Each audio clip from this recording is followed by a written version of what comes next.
So in this next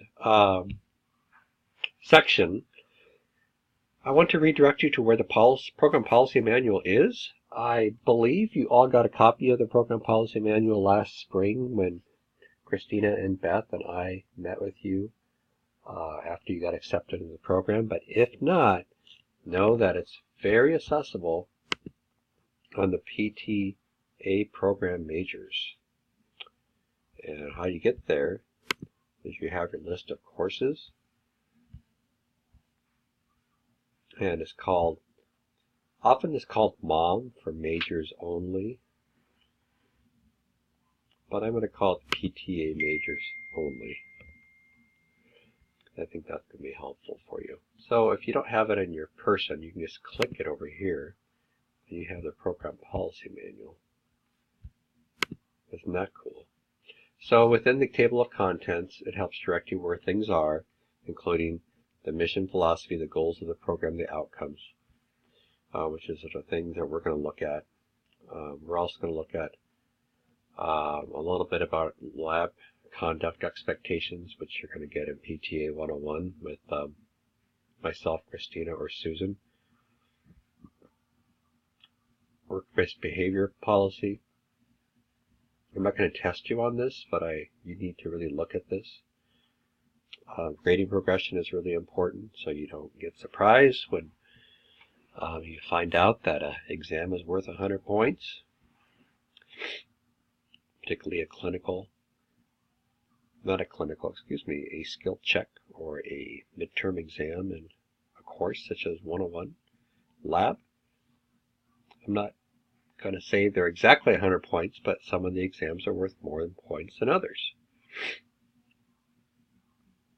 This other section is really important about the policy of clinical site placement.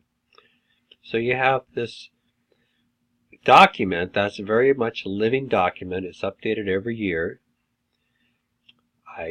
With the help of Christina guiding us and input from myself and Beth and Susan, we go through this entire document every year.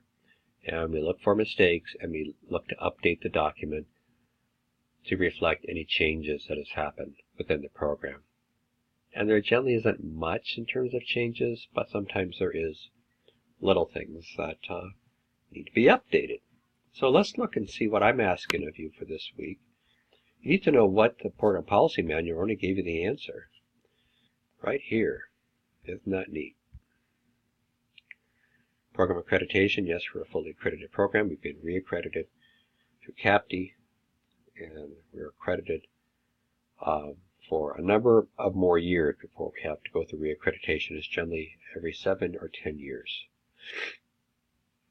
Academic standards of the program are already telling you that you need a C grade to pass and move forward in your classes, and that's one example.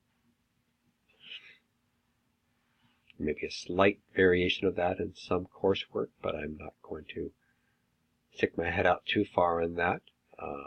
For example, some courses require you have a 72%, and that's slightly more than a C.